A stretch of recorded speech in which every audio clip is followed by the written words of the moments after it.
ঢাকা দেবে না খাবারটাকে, আশ্চর্য। সকালটা শুরু হলো মুখটা বেজার করে, তবে সারাদিনটা মোটেই বেজার করেছিলাম না। মুখটা ভীষণ ভালোই কেটেছে সারাটা দিন। তো যাই হোক, গুড মর্নিং এভরিওয়ান। আমি সৌমি, আর আমার চ্যানেলের আরও একটি নতুন ব্লগে আপনাদের সবাইকে স্বাগত। আজকে সকালে না, আজকে সকাল অর্থাৎ আজকে একবার একটা কথা ক্লিয়ার করিনি। এই ব্লগটা হচ্ছে শনিবারের ব্লগ। তো শনিবার ঘুম থেকে উঠে আমি একটু পরে খেয়াল করলাম আমার একটা ইউটিউবে একটা একটা নোটিফিকেশান এসছে, এবং সেটা আমি অন করলাম। অন করতে না আমি জাস্ট সারপ্রাইজড, মানে আমি ভীষণ খুশি, আমি সারপ্রাইজড। আমি কী হয়েছে একসাথে আমি বোঝাতে পারবো না।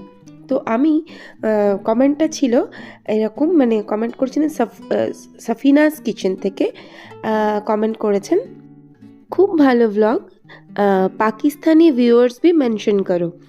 তো আমি না সারপ্রাইজড হয়েছি, Pakistani viewers, I am so glad. কিন্তু উনি বাংলাটা কী করে বুঝেছেন বা বলেছেন, এই ব্যাপারে আমি যথেষ্ট কনফিউজড হয়ে গেছি। খুশি হয়েছি, আমি मैं सच में बहुत ज़्यादा खुश हूँ। मुझे बिल्कुल भी नहीं आइडिया है आप कैसे बंगाली समझ रहे हो। फिर भी मुझे ये भी नहीं पता मैं हिंदी में बोल क्यों रही हूँ, बिकॉज ऑफ मेरी हिंदी बहुत ही ज़्यादा बुरी है। তো যাই হোক, আমি আবার ব্যাক টু বেঙ্গলি। তো আমি আপনাকে বাংলাতেই জানাচ্ছি আমি ভীষণ কৃতজ্ঞ, আর আমি খুব খুশি আপনি আমার ভিডিও দেখেছেন।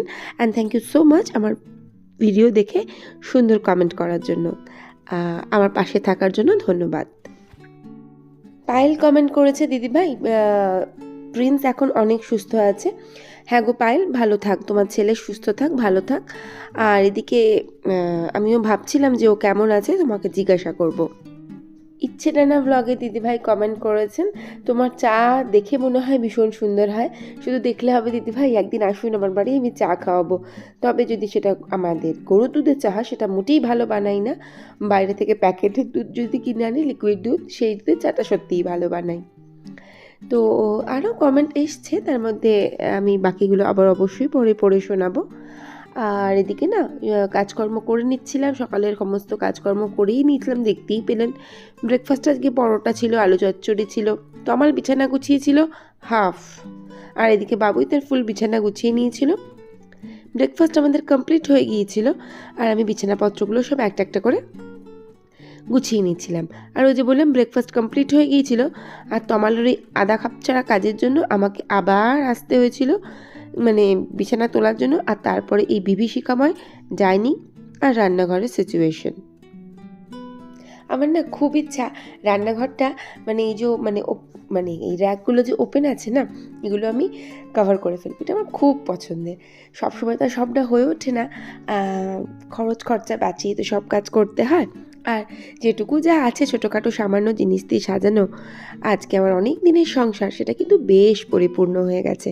যখন প্রথম এসেছিলাম বিয়ে হয়ে, কিছুই বুঝতে পারতাম না, ভুল ভাল কত কী করেছি। আজকে নিজের ঘরের জিনিসপত্র দেখে ভালোই লাগে যে একটু একটু করে সাজাতে পেরেছি, খুব সামান্য হলেও, খুব ছোট ছোট সামান্য জিনিস হলেও আজ আমার সংসারটা কিন্তু বেশ পরিপূর্ণ। এটা কোনো রকম কোনো অহংকারের কথা না, জাস্ট কথার কথা। তো আজকে না রান্নায় প্রথমে কত কি ভেবেছিলাম, আজকে ব্রেকফাস্টে চালের আটা রুটি করব, এই করব সেই করব, এক ভাবি আর এক হয়। তার মধ্যে লাঞ্চে ভেবেছিলাম শুক্তো করব, আর ভাল লাগছিল না। তারপর ভেবেছিলাম লাউয়ের তরকারি করব, তারপর দেখলাম লাউটাই খারাপ, সেটা তার আমার দোষ না। তো প্রথমেই না চাটনিটা করলাম, বিকজ অফ তমাল অনেকটা টমেটো নিয়ে এসেছিলো, এখনও খানিকটা টমেটো ফ্রিজের মধ্যে আছে। তো আমি ভাবলাম চাটনি করে রেখে দিই, আর একটু আমসত্ত্ব আর খেজুর, কিশমিশ, কাজু সব ছিল। তো সব দিয়ে একদম পুরো বিয়েবাড়ির স্টাইলের চাটনি, এটা খুব ভালো লাগে খেতে। একটু তেঁতুল দিয়ে দেবো নামানোর আগে, পরিমাণ মতো লবণ চিনি যা দেওয়ার সব দিয়ে দেবো, খুব খুব খুব সুন্দর লাগে এটা খেতে কিন্তু।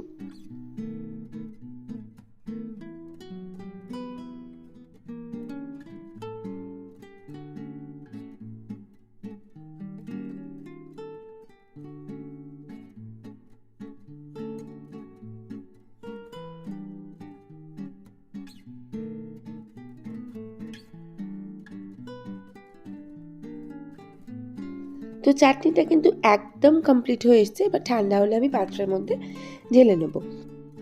আর এত কিছু ভাবনা চিন্তার পর মানে লাঞ্চে কী রান্না করব, আলটিমেট রান্না করেছিলাম আমি পাঁচমেশালি তরকারি। তবে তরকারিটা কিন্তু মারাত্মক খেতে ভালো হয়। আমার মনে হয় পৃথিবীতে যেই রান্না করুক না কেন এই তরকারিটা সবসময় সুন্দর হয়। তো রান্নাবান্না একেবারে কমপ্লিট আমার আজকে। সবটা শেয়ার করলাম না, ইচ্ছাই হলো না শেয়ার করার। না একটা সত্যি কথা বলবো, আমি না ভুলে গেছি বাকি ভিডিওটা নিতে তরকারিটার। আর এদিকে ডালটা সিদ্ধ করেছিলাম, রান্নাটা তো আপনাদের সাথে শেয়ার করি যেহেতু কিচ্ছু দেখাইনি। আর এই চাটনিটা তো আপনারা দেখেইছিলেন। আর হচ্ছে একটু বেগুন ভেজেছিলাম।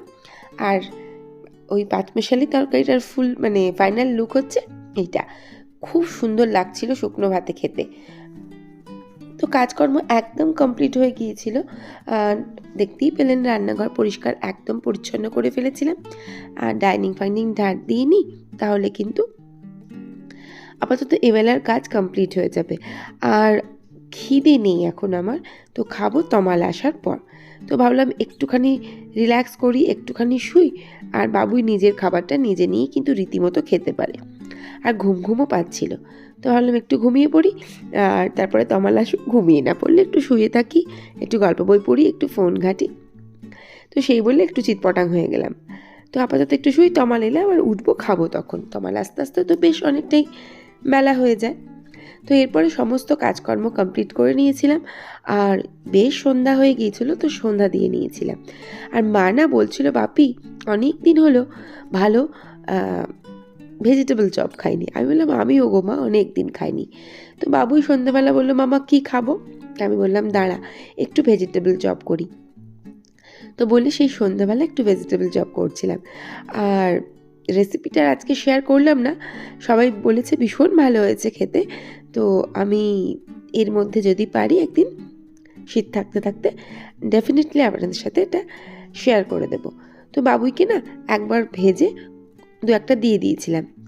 আর তারপরে আমিও না বসে গেলাম নিয়ে। সত্যিই খুব ভালো খেতে হয়েছিল, তবে আমার সামান্য একটু ঝাল লাগছিল। তো সবাই বললো যে না অতটাও ঝাল হয়নি। আর বসেছিলাম হুমায়ুন আহমেদের একটা বই নিয়ে। তো যাই হোক, আপনারা কিন্তু আমি পরে যখন রেসিপিটা দেখাবো ডেফিনেটলি একবার এই ঘরেই বানিয়ে নেবেন ভীষণ সিম্পল ওয়েতে ভেজিটেবল চপ। তো ব্লগটা আজকে আমি এখানেই শেষ করলাম, তেমন কিছু আর শেয়ার করার নেই আপাতত। তো ভিডিওটা দেখার জন্য থ্যাংক ইউ সো মাচ। দেখা হচ্ছে নেক্সট ব্লগে। Till then tata.